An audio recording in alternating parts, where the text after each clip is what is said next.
Okay madam, start చేయండి. బ్రహ్మర్షి పితామహ పత్రిజీ గారికి, బ్రహ్మర్షి తటవర్తి రాఘవరావు గారికి, బ్రహ్మ విద్వత్స తటవర్తి రాజలక్ష్మి గారికి, జూమ్ నిర్వహిస్తున్న ప్రసన్న మేడం గారికి, కో హోస్ట్ చేస్తున్న ఎల్లయ్య గారికి, మేడం గారికి నా ఆత్మ ప్రణామాలండి. జూమ్ లో పాల్గొన్న మాస్టర్స్ అందరికీ ఆత్మ ప్రణామాలు. నా పేరు నాగమల్లేశ్వరమ్మ. నేను ప్రతిపాడు నుంచి మాట్లాడుతున్నానండి. నేను గత 20 నెలలుగా ప్రతి నెల భీమవరం వెళ్ళి ధ్యానం చేస్తున్నాను. సార్ ఇచ్చే క్లాసులు రాసుకుంటున్నాను, మననం చేసుకుంటున్నాను. అది ప్రతి ఒక్కరికి, అందరికీ, ప్రతి ఊరు వెళ్ళి నాకు క్లాసులు ఇచ్చిన తర్వాత ఆ జ్ఞానాన్ని పంచుతూ ఉన్నానండి. నా పరిచయానికి వస్తే అంటే ఇప్పుడు మనం మానవ జీవితం తీసుకున్న తర్వాత పూర్ణమైన జ్ఞానం తెలుసుకునే వరకు జన్మలు తప్పవు. అంటే రోజు ధ్యానం చేస్తున్నాము, జ్ఞానం వింటున్నాము. అంటే మేము ధ్యానమే చేస్తామండి, జ్ఞానము వినము అంటే అది జ్ఞానము వినకపోతే, జ్ఞానము పొందకపోతే కర్మలు దగ్ధం కావు. మేము జ్ఞానమే వింటామండి, ధ్యానం చెయ్యమండి అంటే ధ్యానం చేయకపోతే ఆ జ్ఞానం మనలో స్థితం అవ్వదు. పక్షికి 2 రెక్కలు ఎలా అవసరమో ప్రతి ఒక్కరికి ధ్యానము, జ్ఞానము 2 అవసరమే. మన పత్రిజీ గారు చెబుతున్నారు, ధ్యానము జ్ఞానము కోసమే, శ్వాస మీద ధ్యాస ధ్యానము జ్ఞానము కోసమే. అంటే ధ్యానము అంటే, సాధన అంటే మనం భగవంతుడితో కలిసి ఉండటం. స్వాధ్యాయము అంటే భగవంతుడితో విషయాలు చర్చించుకోవటం. సాంగత్యము, స్వాధ్యాయము అంటే, స్వాధ్యాయము అంటే భగవంతుడి గురించి చదివి విషయాలు తెలుసుకోవటం. సజ్జన సాంగత్యం అంటే భగవంతుడి గురించి విషయాలు చర్చించుకోవటం. అంటే మనం రోజు ధ్యానం చేస్తూ సజ్జన సాంగత్యం చేస్తున్నామంటే భగవంతుడి గురించి ఎన్నో విషయాలు తెలుసుకుంటున్నాం. అంటే మనం సాధన చేస్తూ జ్ఞానం పొందుతూ మనం ఎదగాలి అంటే బుద్ధుడు చెప్పిన సూత్రాల గురించి ఈ రోజు తెలుసుకుందామండి. మన పత్రిజీ గారు ఏం చెప్పారు? మీరు ఆత్మస్వరూపులే అని చెప్పారు. ఆత్మస్వరూపులే మీరే కాదు, అందరూ, ప్రతి జీవి ఆత్మస్వరూపమే. సృష్టిలో ఉన్న ప్రతి జీవి ఆత్మస్వరూపమే అని చెప్పారు. మనం ఆత్మలమే, ఎదుటివారు కూడా ఆత్మలే. అంటే మనం సర్వాత్మ భావన రావాలి అంటే ఈ బుద్ధుడు చెప్పిన పంచసూత్రాలు మనం పాటించాలి. అంటే పంచసూత్రాలు ఏం చెప్పారు మనకు? ఈ సర్వాత్మ భావన వచ్చే వరకు మనకు పరమాత్మ దర్శనం కాదు. అంటే ఎప్పుడైతే మన ప్రవర్తన ఎలా ఉంటే మన జ్ఞానం పెరుగుతుంది. దీనికి పంచసూత్రాలు ఏం చెప్పారంటే, మొదటిది వర్తమానంలో జీవించాలి. ఫస్ట్ పాయింట్ వర్తమానంలో జీవించాలి. సెకండ్ పాయింట్ ఏది జరిగినా మన మంచికే, ఏది జరిగినా మన మంచికే. థర్డ్ పాయింట్ మనోనియంత్రణ. థర్డ్ పాయింట్ మనోనియంత్రణ. ఫోర్త్ పాయింట్ వందరాహిత్యం. ఫిఫ్త్ పాయింట్ విశ్వప్రేమ. ఇప్పుడు ఒక్కొక్క పాయింట్ గురించి వివరణ తెలుసుకుందాం. మనం ధ్యానులు ఎప్పుడూ వర్తమానంలో జీవించాలండి. అంటే ధ్యానులు ఎప్పుడు గతంలో జరిగిన దానిని గుర్తు చేసుకోకూడదు. మనకు గతంలో ఎన్నో కష్టాలు వచ్చాయి, రోగాలు వచ్చాయి, బాధలు వచ్చాయి, సమస్యలు వచ్చాయి. అవన్నీ ఇప్పుడు లేవు. వర్తమానంలో చక్కగా బాగున్నాము. కానీ మనం గతాన్ని గుర్తు చేసుకున్నందువల్ల బాధే మిగులుతుంది. ఇప్పుడు ఎవరినైనా సహజంగా ఏమండి మీరు బాగున్నారా అని అడగగానే ధ్యానంలోకి వచ్చారు, ఆనందంగా ఉంటున్నారు, కానీ మేము గతంలో చాలా కష్టాలు పడ్డామండి అని చెప్తూ ఉంటారు. అంటే ఇప్పుడు సుఖ సంతోషాలతో ఉన్నాము అని చెప్పరు. అంటే దానికి కారణం గతం మర్చిపోకపోవటం వలన వర్తమానంలో సంతోషంగా ఉండలేకపోతున్నారు. గతాన్ని మర్చిపోతే తప్ప వర్తమానంలో సంతోషంగా ఉండలేరు. అంటే ప్రతి నిమిషము, ఏ నిమిషానికి ఆ నిమిషమే మనం, ప్రతి నిమిషము గతం అయిపోతుంది. ప్రతి నిమిషం, జరిగిపోయిన నిమిషం గతం అయిపోతుంది. గతం గురించి ఎప్పుడు ఆలోచించకూడదు. అలాగే భవిష్యత్తులో ఇప్పుడు నా జీవితం బానే ఉంది. భవిష్యత్తులో ఏ రోగం వస్తుందో పిల్లలు చూస్తారో చూడరో అంటూ ఉంటారు. కానీ జ్ఞాని వర్తమానంలో జీవించాలి అంటే ప్రెజెంట్ ఈజ్ ప్రెజెంటేషన్ అన్నారు. అంటే గతాన్ని బట్టే వర్తమానం ఉంటుంది. వర్తమానాన్ని బట్టే భవిష్యత్తు ఉంటుంది. అంటే వర్తమానాన్ని సరిగా అర్థం చేసుకొని జీవిస్తే భవిష్యత్తు బంగారం అవుతుంది. ఎలా? పత్రిజీ గారు మనకు కర్మ సిద్ధాంతం నేర్పేశారు. కర్మ సిద్ధాంతం నేర్పినప్పుడు వర్తమానంలో నువ్వు ఆనందంగా జీవించినప్పుడు భవిష్యత్తు బంగారమే అవుతుంది.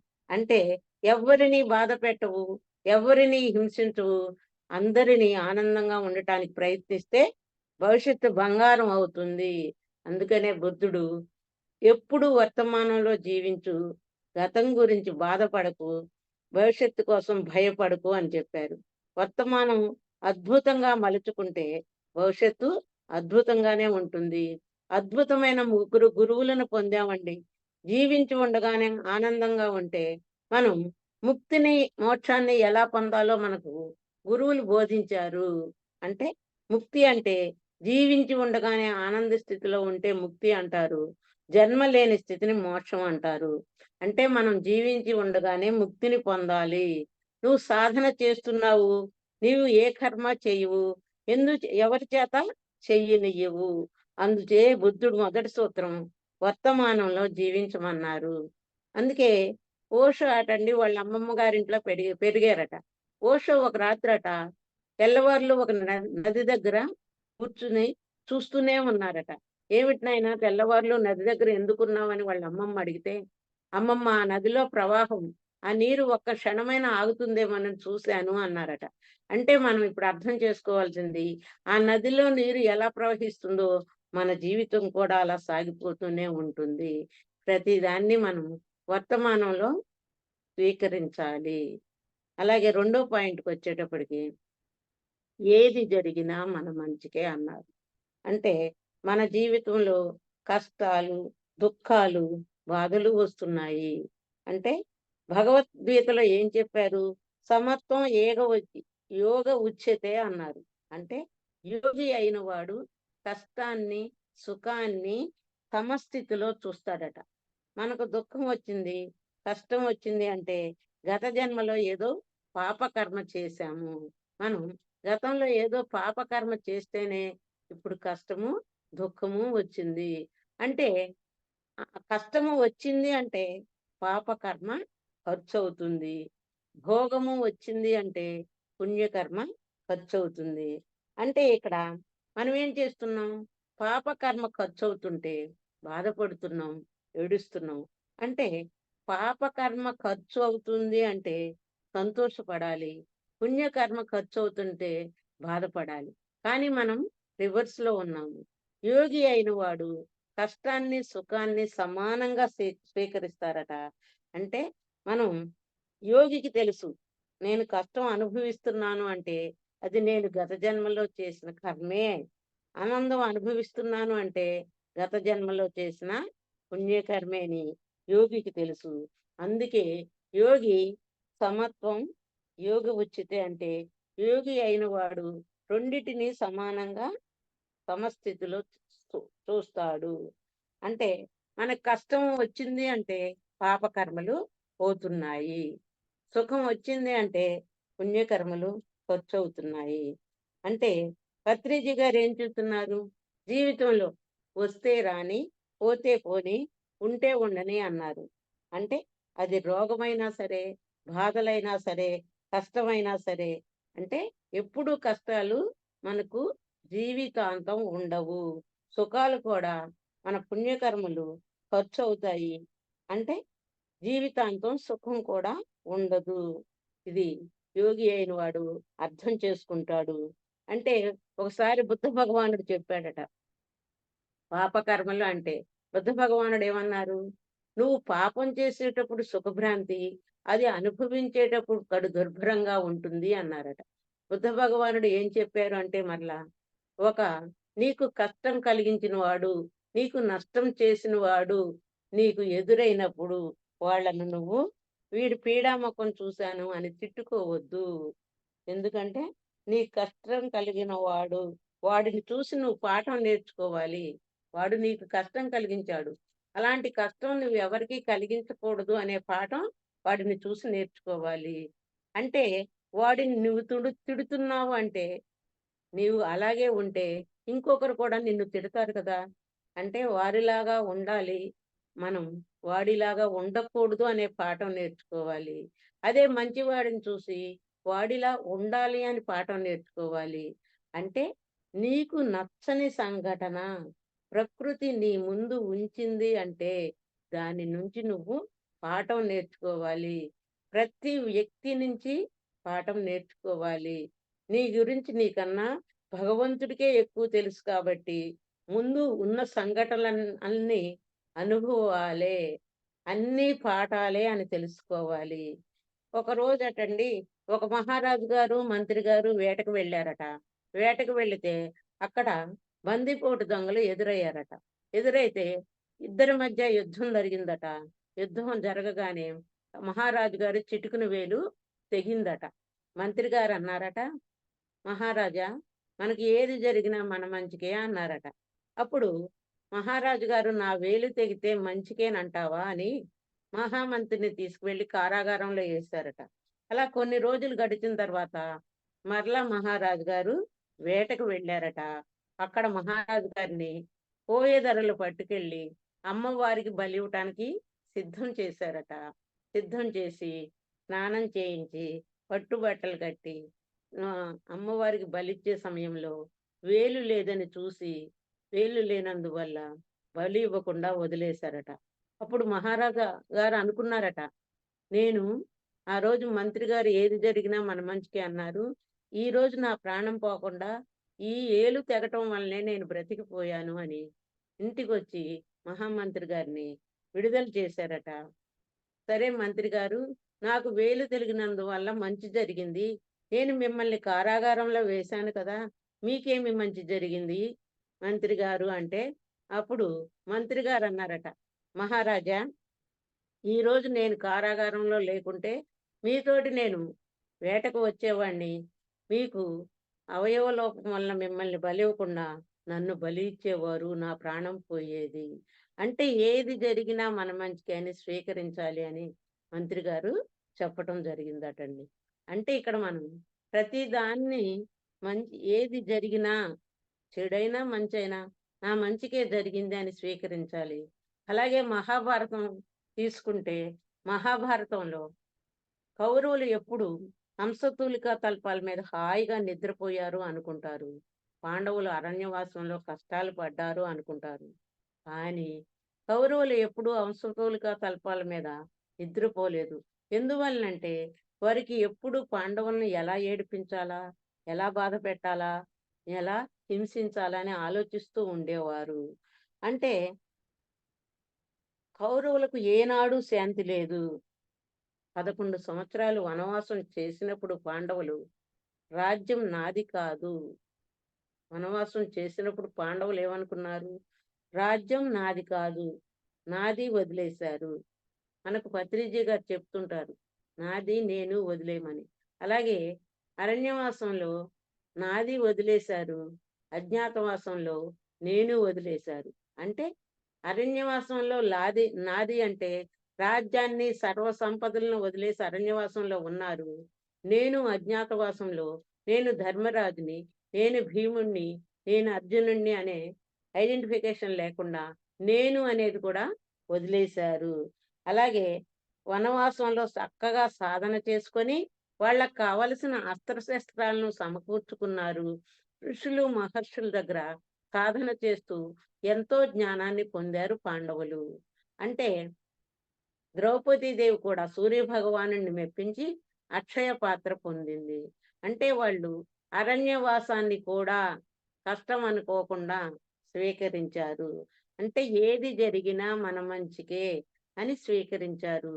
అంటే నాది నేను వదిలేశారు.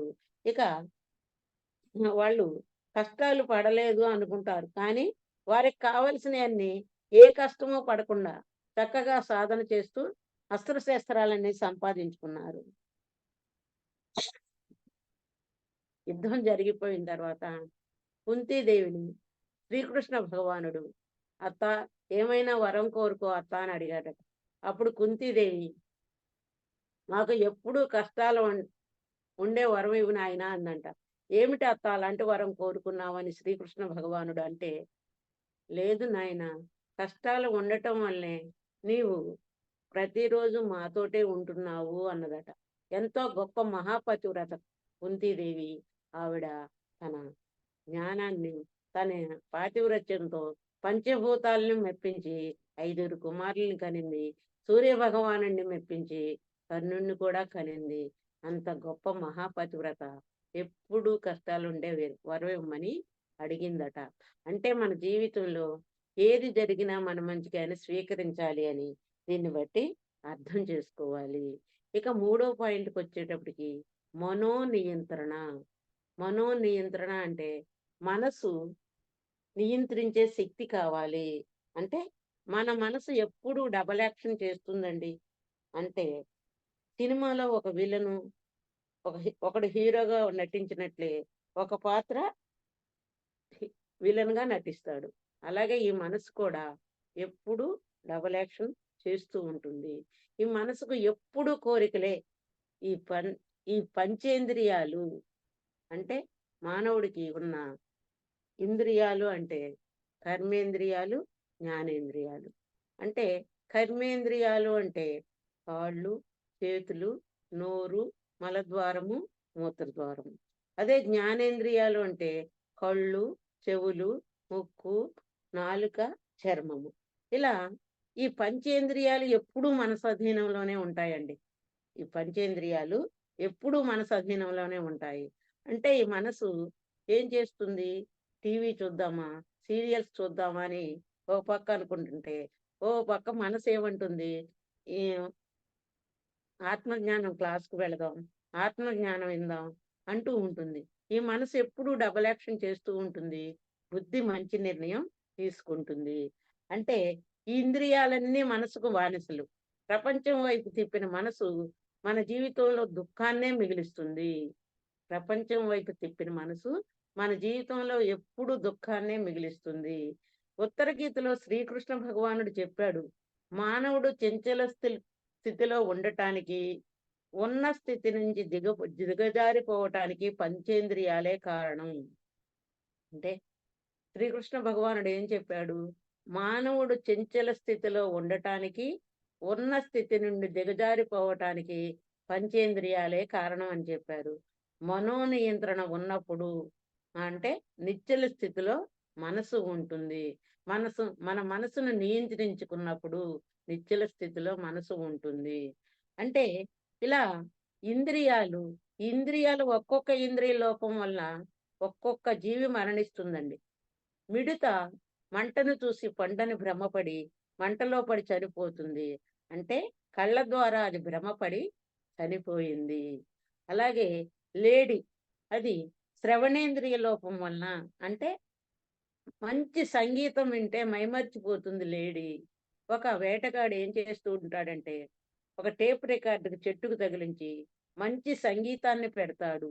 ఆ సంగీతం వింటూ మైమరిచిపోయి ఆ లేడి వలలో వేసి, వలలో లేడిని వేసి పట్టుకుంటాడు. అంటే కర్ణేంద్రియ లోపం వల్ల లేడి చనిపోతుంది. అలాగే రసేంద్రియ లోపం వలన చేప, చేప చెరువులో ఎంత ఆహారం ఉన్నప్పటికీ వేటగాడు ఒక ఎర వేసి ఆ గేలానికి ఎర పెడతాడు. ఆ ఎర తినాలని జిహ్వ చాపల్యం కోసం అది వచ్చి ఆ గేలానికి ఉన్న కుక్కానికి తగులుకొని చేప మరణిస్తుంది. అంటే చేప రసేంద్రియ లోపం వలన మరణిస్తుంది. అలాగే ఏనుగు చర్మేంద్రియ లోపం వలన ఏనుగు మరణిస్తుంది. అంటే ఏనుగుని మావటివాడు పట్టుకోవటానికి ఒక పెద్ద గుంట తీసి, ఆ గుంటలో కొమ్మలు, ఆకులు, అలములు వేసి, ఆ గుంటకు ఆవల వైపున ఒక ఆడ ఏనుగుని పెట్టి అరిపిస్తూ ఉంటాడు. అరిపించినప్పుడు ఆ ఆడ ఏనుగు స్పర్శ కోసం ఆ గుంటలో ఈ ఏనుగు పడిపోయి మావటివాడికి దొరికి అలా చనిపోతుంది. అలా ఇక ఘ్రాణేంద్రియ లోపం వల్ల తుమ్మెద మంచి సువాసన కోసం అన్ని పూల మీద మకరందాన్ని సేకరిస్తుంది తుమ్మెద. అలాగే కలువ పువ్వు మీద మకరందాన్ని సేకరిస్తూ సూర్యాస్తమయం అయింది గమనించుకోకుండా అలా సేకరిస్తూనే ఉండటం వలన సూర్యాస్తమయం అవ్వగానే ఆ కలువ పువ్వు ముడుచుకుపోవటం వలన అది దానిలో ఉండి చనిపోతుంది. అంటే ఇలా ఒక్కొక్క ఇంద్రియ లోపం వల్ల ఒక్కొక్క జీవి మరణిస్తుంటే, మానవుడు 5 ఇంద్రియాల లోపం వలన రోజు చస్తూ బ్రతుకుతున్నాడు. అంటే అసలు మానవుడికి ఏది కావాలి? ఏది వద్దు? ఏ వస్తువైనా అవసరమైతేనే కొనాలి. అంటే ప్రపంచం వైపు తిప్పిన మనసు ఎప్పుడూ శత్రువే అవుతుంది. ఆత్మ వైపు తిప్పిన మనసు మిత్రుడు అవుతుంది. అంటే ఇద్దరు మాట్లాడుకుంటున్నారండి. మూడో వ్యక్తి గురించి మాట్లాడుకున్నామంటే, అలా మాట్లాడటం వలన మనకు పాపకర్మలు వస్తాయి అని తెలుసుకొని, ఆ టైంలో మంచి పుస్తకం చదవాలి. అంటే కళ్ళు వెళ్ళిన చోటకు మనసు వెళ్ళకూడదు. మనసు వెళ్ళిన చోటకు మనిషి వెళ్ళకూడదు అని మహాత్ములు చెప్తూ ఉంటారు. మనసును ఆత్మ వైపు తిప్పితే మనకు మనోనియంత్రణ వస్తుంది.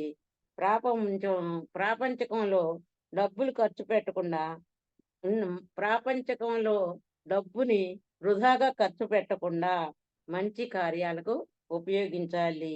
దీన్ని పదే పదే ఈ మనసును ఆత్మ వైపు తిప్పితే సాధనలో కూర్చోబెడితే మనకు మనోనియంత్రణ వస్తుంది.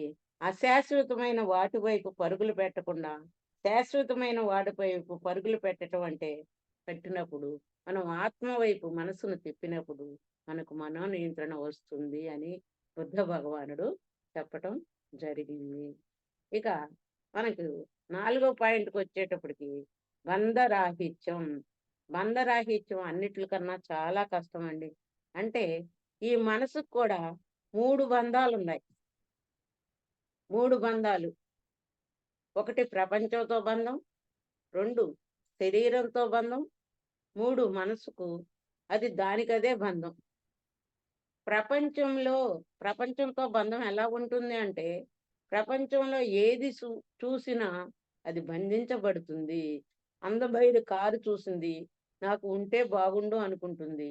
అందమైన మేడ చూస్తే అది కావాలనుకుంటుంది.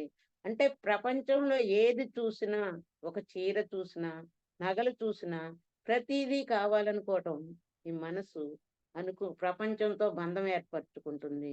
అంటే ఇక్కడ మనం వాడు ఏమనుకుంటాడో, వీడు ఏమనుకుంటాడో అని ఆలోచిస్తున్నాము. బంధాల్లో ఇరుక్కుపోతున్నాము. ఇంకా ఈ శరీరం ఎంత బాగా ఉంచుదామా అని ఆలోచిస్తున్నారు.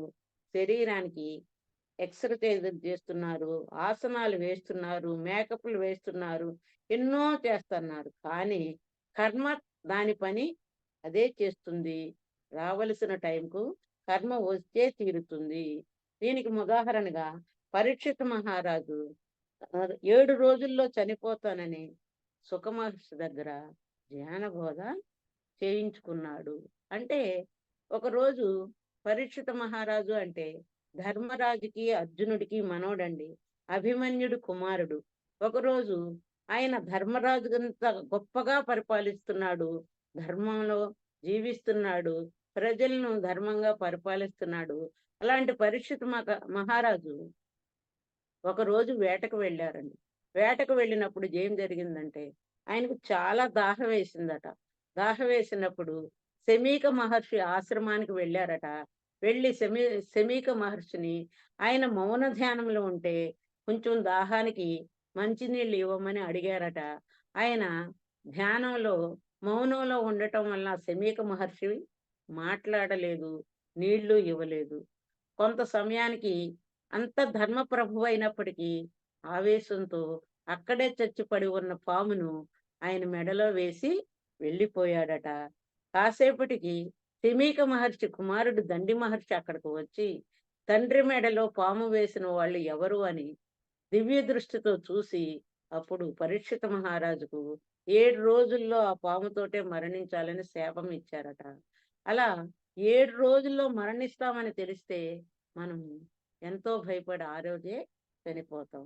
కానీ ఆ పరీక్షిత్ మహారాజు గొప్పవాడు కాబట్టి, నేను 7 రోజుల్లో మరణించినా, 7 రోజుల్లో నేను ఆత్మజ్ఞానాన్ని, బ్రహ్మజ్ఞానాన్ని పొందాలి అని సుఖ మహర్షి ద్వారా, వేదవ్యాస మహర్షి కుమారుడు సుఖ మహర్షి ద్వారా ఆత్మజ్ఞానాన్ని, బ్రహ్మజ్ఞానాన్ని పొందాడట. 7 రోజులు నిద్రాహారాలు మాని జ్ఞానాన్ని వింటూనే ఉన్నాడట. వింటూనే ఉన్నాడట. అప్పుడు సుఖ మహర్షి అన్నారట, నాయనా కొంచెం నీరైనా తాగు, కొంచెం ఆహారమైనా తీసుకో అంటే, క్షణిక ఆవేశంలో నేను ఇంత శాపానికి గురయ్యాను స్వామి. నేను నీరు తీసుకోను, ఆహారము తీసుకోను, నిద్రపోను అని ఇలా వింటూనే 7 రోజుల్లో ఆత్మజ్ఞానాన్ని పొంది మోక్షాన్ని పొందినవాడు పరీక్షితు మహారాజు. అంటే ఈయన శ్రవణ భక్తితోటే మోక్షాన్ని పొందాడండి. అంటే టైము వచ్చినప్పుడు మరణం తప్పదు అని దీన్ని బట్టి మనం తెలుసుకోవాలి. మన కర్మ ఎలా ఉంటే అలా జరుగుతుంది అనేది తెలుసుకోవాలి. అలాగే ఈ రోజే మనం మనం ఎలా పుట్టినరోజు ఎలా నిర్ణయించబడిందో చనిపోయే రోజు కూడా నిర్ణయించబడే ఉంటుంది అనేది మనం అర్థం చేసుకోవాలి. ఎంతసేపటికి శరీరానికి ప్రాముఖ్యత ఇస్తున్నాము అంటే ఇక శరీరాన్ని ఎంత జాగ్రత్తగా చూసినా కర్మ రావలసిన టైంకు వచ్చే తీరుతుంది. మనం జుట్టు తెల్లబడితే రంగు వేస్తున్నాము, కళ్ళు మసకబారితే కళ్ళు కళ్ళజోడు తీసుకుంటున్నాము, పళ్ళు ఊడిపోతే పళ్ళు కట్టించుకుంటున్నాము, శరీరం మీద శ్రద్ధ చూపిస్తున్నాము, మృత్యువు వస్తుందని తొందరపడి సాధన చేసుకొని కర్మలను తొలగించుకోవాలి. అంటే మనం భగవంతుడు హెచ్చరిస్తున్నాడు. జుట్టు తెల్లబడింది అన్నా, పళ్ళు ఊడిపోయాయి అంటే నీకు సమయం దగ్గరికి వచ్చిందని భగవంతుడు హెచ్చరిస్తున్నా, ఆ భగవంతుడి హెచ్చరికలను లెక్క చేయకుండా శరీరాన్ని ఎంత ట్రిమ్‌గా ఉంచుదామా, స్లిమ్‌గా ఉంచుదామా అని చూస్తున్నారు. ఎంతసేపు శరీరం మీద ధ్యాసతో తిండి మీద ధ్యాసే కానీ, కర్మను తగ్గించుకోవటానికి ఎవరు ప్రయత్నించటం లేదు. ఇలాగే శ్రీకృష్ణ భగవానుడి కుమారుడు సాంబుడండి. ఆయన యదువంశ నాశనానికి కారకుడయ్యాడు. అలాంటి సాంబుడికి ఒకసారి కుష్టు వ్యాధి వచ్చిందట. కుష్టు వ్యాధి వస్తే తండ్రి ఒక క్షణం బాధపడ్డాడు కానీ, శరీర స్థితిలో ఉన్న సాంబుడికి ఏమీ చెయ్యలేదు. ఆయన నారద మహర్షి ద్వారా 14 సంవత్సరాలు సూర్య భగవానుడి దగ్గర కూర్చొని ధ్యానం చేసి ఆ వ్యాధిని పోగొట్టుకున్నాడు. అంటే ఇక రామాయణం అయినా, మహాభారతం అయినా శరీర స్థితిలో ఉన్న వారిని శ్రీకృష్ణ భగవానుడు రక్షించలేదు. అంటే మనం శరీరం కోసం ఆలోచించి, మనం మనసు కోసం ఆలోచించి బంధాల్లో పడిపోతున్నాము. అంటే కృష్ణుడు ఆత్మస్థితిలో ఉన్నాడు. తన వారైనా గాని రక్షించలేదు. తన వారైన శిశుపాలుణ్ణి క్షమించలేదు, రక్షించలేదు. శిశుపాలుడు కూడా శ్రీకృష్ణ భగవానుడికి మేనత్త కుమారుడే. శిశుపాలుడు పుట్టినప్పుడు 3 చేతులు 3 కాళ్ళు ఉన్నాయట. జ్యోతిష్కులు ఏం చెప్పారంటే, ఈ పిల్లవాడిని ఎవరు ఎత్తుకుంటే ఆ మూడో కాలు, మూడో చెయ్యి రాలిపోతుంది అని చెప్పారట. అప్పుడు శ్రీకృష్ణ భగవానుడు ఒకరోజు వెళ్లి శిశుపాలుడిని ఎత్తుకోగానే మూడో చెయ్యి, మూడో కాలు రాలిపోయిందట. అప్పుడు కృష్ణుడి మేనత్త అడిగిందంట, నా కుమారుణ్ణి రక్షించు నాయనా అంటే, అప్పుడు కృష్ణ భగవానుడు అన్నాడట, అత్త 99 తప్పులు క్షమిస్తాను, 100వ తప్పుకు క్షమించను అన్నాడట. శిశుపాలుడు ఎప్పుడు నిందిస్తూనే ఉండేవాడు శ్రీకృష్ణ భగవానుణ్ణి. నిందిస్తూ ఉంటే అలా 99 తప్పులు క్షమించాడు. 100వ తప్పుకు చక్రాయుధంతో వధించాడు. అంటే ఇక్కడ మనం శరీర స్థితిలో ఉన్నవారిని భగవానుడు రక్షించలేదు అని అర్థం చేసుకోవాలి. పాండవులు బావలైన ధర్మంలో ఉండటం వలన రక్షించాడు. అంటే మనం సంకల్పాలు పెట్టి శరీరాన్ని బాగు చేస్తే డెత్ డే రాసి పెట్టే ఉంది. ధ్యానం చేసి యోగం ద్వారా మృత్యువునే భయపెట్టగల శక్తి ఒక మానవుడికే ఉంది. అంటే మానవుడు యోగం ద్వారా మృత్యువును జయించగలడు. మహాశక్తి సతీ సావిత్రి ధ్యానం ద్వారా, యోగం ద్వారా మృత్యువును కూడా ఎదిరించి భర్త ప్రాణాన్ని నిలిపింది. నేను ధ్యానం చేసి జ్ఞానం పొంది విశ్వ కళ్యాణం కోసం పాటుపడితే ఆయుష్ ఇస్తాడు. శంకరాచార్యులు ఆయుష్ అటండి 16 సంవత్సరాలైతే కాశీనగరంలో బ్రహ్మసూత్రాలు చెబుతుంటే వ్యాస భగవానుడు ఇంత చిన్న బాలుడు ఇంత బాగా జ్ఞానాన్ని బోధిస్తున్నాడని చూసి అప్పుడు వ్యాస భగవానుడు శంకరాచార్యులకు ఇంకొక 16 సంవత్సరాలు ఆయుష్నిచ్చాడట. ఆయనది ఋషిక సంకల్పం దివ్య దృష్టిలో వ్యాస భగవానుడు చూశాడు. ఇక్కడ ఋషి సంకల్పం ముందు మానవ సంకల్పం ఏ పాటిదండి అంటే, ఇప్పుడు మన మేడం గారు రాజలక్ష్మి మేడం గారు క్లాస్కు వెళుతూ 80% కాలిపోతే డాక్టర్స్ అందరూ బ్రతకదు అని చెప్పిన మన పత్రిజీ గారు తప్పకుండా బ్రతుకుతుంది అని చెప్పారు. అంతమంది డాక్టర్స్ కూడా బ్రతకదనుకున్నారు. మన పత్రిజీ గారు అంటే ఒక మహా వ్యక్తి కాదు, ఆయన మహాశక్తి అని అర్థం చేసుకోవాలి. ఈరోజు రాజ్యలక్ష్మి మేడం గారు ఎన్నో జిల్లాలు, రాష్ట్రాలు, ఊర్లు తిరుగుతూ కొన్ని లక్షల మందికి జ్ఞానాన్ని బోధిస్తూ ఇంతమంది జ్ఞానులుగా తయారు చేయటం జరిగింది. మన జూమ్లో వారంతా ఊరూరు తిరుగుతూ ఎంత కష్టానికైనా ఓర్చుకొని చక్కగా క్లాసులు చెప్తూ ఎంతో ఎదుగుతున్నారు అనేది మనం అర్థం చేసుకోవాలి. ప్రతి ఒక్కరూ క్లాసులు చెప్తూ ఎంతో జ్ఞానాన్ని అందరికీ బోధిస్తున్నారు. ఇలా ఎప్పుడు శరీరంతో బంధం ఏర్పరచుకుంటున్నాము. ఒకసారి ఒక గురువు గారు బంధాలు వదలటం అంటే, గురువు గారిని శిష్యుడు అడిగాడట. బంధాలు వదలటం అంటే ఏమిటి గురువు గారు అని అడిగాడట. ఒకరోజు గురువు గారు వెళుతూ వెళుతూ చెట్టుని గట్టిగా కావలించుకొని నన్ను వదులు నన్ను వదులు అంటున్నారట.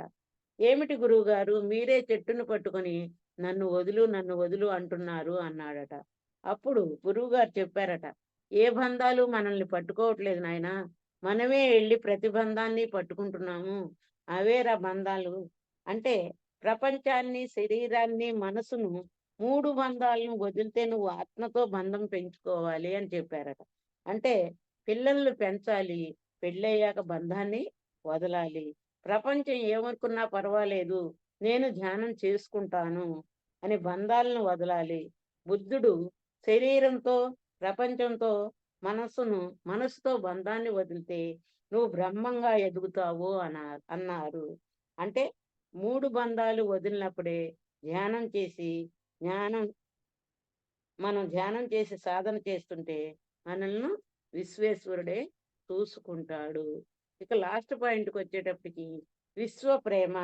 విశ్వ ప్రేమ అంటే మన బిడ్డల మీద, భర్త మీద, భార్య మీద, బంధువుల మీద, మన ఊరి మీద, మన కులం మీద, మన మితం మీద ప్రేమ కాదండి. సృష్టిలో ఉన్న సర్వ జీవుల మీద, సృష్టిలో ఉన్న సకల జీవుల మీద ప్రేమ ఉండాలి. మనకి పత్రిజీ గారు మన గురువులు ధ్యానం ఒక్కటే నేర్పలేదండి. జ్ఞానము సాధన పెరిగితే, జ్ఞానం పెరిగితే అంతా ఆత్మమయమే, అందరూ ఆత్మస్వరూపులే, అందరూ ఒక్కటే అని సర్వాత్మ భావన వస్తే అదే విశ్వ ప్రేమ అవుతుంది. ప్రేమ అంటే మనం తల్లి తండ్రి మీద ప్రేమను గౌరవము అంటారు. భార్యాభర్తల మీద ప్రేమను అనురాగము అంటారు. బిడ్డల మీద ప్రేమను వాత్సల్యము అంటారు. ధనం మీద ప్రేమను మమకారము అంటారు. భగవంతుడి మీద ప్రేమను భక్తి అంటారు. అంటే మన సాధన పెరిగి జ్ఞానం పెరిగినప్పుడు ఉపనిషత్తుల్లో ఒక ఉదాహరణ చెప్పారండి. ఏమంటే, నువ్వు ఆహారం తినేటప్పుడు నువ్వు నీ పళ్ళు నాలుకను కరుచుకున్నప్పుడు నువ్వు దేన్ని తిడతావు? ఎవరిని తిట్టవు. ఎందుకంటే నాలుక నీ శరీరం భాగమే, నీ పళ్ళు నీ శరీరంలో భాగమే కాబట్టి నువ్వు ఎవరిని తిట్టవు. అలాగే ప్రతి సృష్టిలో ఉన్నది నువ్వే. ఈ సృష్టిలో ఉన్నది ప్రతి ఆత్మస్వరూపము నీవే కాబట్టి, చీమలో దోమలే నీవే కాబట్టి నిన్ను నీవు తిట్టుకున్నట్లే. ఎలా ఉండాలి మనం? కాలిలో ముళ్ళు గుచ్చుకుంటే నీ చేయి వెళ్ళి సహాయం చేసింది. అంటే కాలు చెయ్యి నీ శరీరంలో భాగమే. అందుకే ఇది వెళ్ళి దానికి సహాయం చేసింది. ఈ సృష్టి మొత్తం ఆత్మస్వరూపమే. ఈ కాలు ఒక రూప భాగమైతే చెయ్యి ఒక రూప భాగమే. విశ్వ ప్రేమ జ్ఞానులకే వస్తుంది. సృష్టిలో అందరూ ఒకరికొకరు సహాయం చేసుకోవాలి. ఆత్మ శరీరంలో ప్రవేశించి ప్రతి జన్మలో జీవాత్మగా అన్ని జన్మలలో పాఠాలు నేర్చుకోవలసిందే. అలా పాఠాలు నేర్చుకుంటూ ఎదుగుతూ ఉంటుంది. అంటే సృష్టిలో ఉన్న జీవులన్నీ పరమాత్మ స్వరూపులే. నేను భగవంతుణ్ణే. అందరిలో దైవాన్ని చూస్తున్నాను అనుకుంటున్నాము. నీవు చూడటం కాదు, దైవం నిన్ను మెచ్చుకునేటట్లు చూడాలి. అంటే నువ్వు జ్ఞానాకారుడు అయితే సృష్టి అంతా ఆత్మాకారంగా కనిపిస్తుంది. నీలో జ్ఞానం ఉంటే ఆత్మ తెలుస్తుంది. ఒక లైట్ ఉందండి, దాని గ్లాసుకి మసి అంటినప్పుడు ఆ వెలుగు కనిపించదు. అలాగే మనం ఎప్పుడైతే ఆ గుడ్డతో తుడుస్తామో ఆ కాంతి దీపానికి ఎంతో కాంతి వస్తుంది. అలాగే మనం ఇక్కడ ఏం చేస్తున్నామంటే మన మనసుకు అజ్ఞానం అనే మసి అంటుకుంది. మన మనసుకు అజ్ఞానం అనే మసి అంటుకుంది. దాన్ని సాధన అనే గుడ్డతో శుభ్రంగా తుడిస్తే ఆత్మ అనే భగవంతుడు ఆత్మ అనే భగవంతుడు దర్శనమిస్తాడు. అంతే తప్ప నేను జీవుణ్ణి అనుకుంటే జన్మలు వస్తూనే ఉంటాయి. కర్మలు అనుభవించాలి. ఆత్మ విలువ తెలియకపోవటం వల్లనే మనకు సాధన కుదరటం లేదు. అసలు ధ్యానం ఎందుకు కుదరట్లేదు అంటే మనకు ఆత్మ గురించి సరైన అవగాహన లేక ధ్యానం కుదరటం లేదు. ఆత్మ దైవం కాబట్టి చిన్న శబ్దంతో ఉంటుంది. మనస్సు రాక్షసు కాబట్టి పెద్ద శబ్దంతో ఉంటుంది. అంటే నిశ్శబ్దంలోకి నువ్వు ఎప్పుడైతే వెళతావో ఆత్మ నుంచి వచ్చే సంకేతాలు మనకి అందుతూ ఉంటాయి. ధ్యానం ఒక్కటే భగవంతుణ్ణి చేరుకునే ఏకైక మార్గం. పూజ, జపం, స్తోత్రం, ఏగం, యజ్ఞం, జపం, తపం కానీ అన్ని పుణ్యకర్మలే. మరలా ఆ పుణ్యం అనుభవించడానికి భూమి మీదకు రావాల్సిందే. ధ్యానం ఆత్మే భగవంతుడు. ఆత్మను చేరుకునే ఏకైక మార్గం.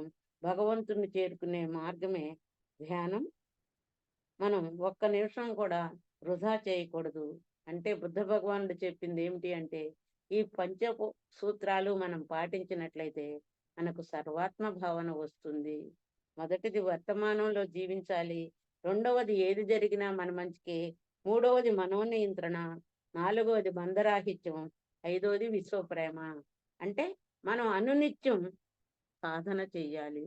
అనునిత్య సాధన చెయ్యాలి.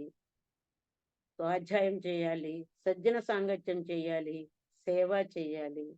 ప్రతిరోజు రూమ్లో పాల్గొని ప్రతి క్లాసు రాసుకుంటూ అది మననం చేసుకుంటూ ఆ జ్ఞానాన్ని అందరికీ పంచుతూ నేను రోజు చేస్తున్నానండి. నాకు తెలిసిన జ్ఞానాన్ని అందరికీ పంచుతున్నాను. ప్రతి నెలగా 20 నెలలుగా నేను ప్రతి నెల భీమవరం వెళ్తున్నాము. అక్కడ ఎంతో సాధన చేస్తున్నాము.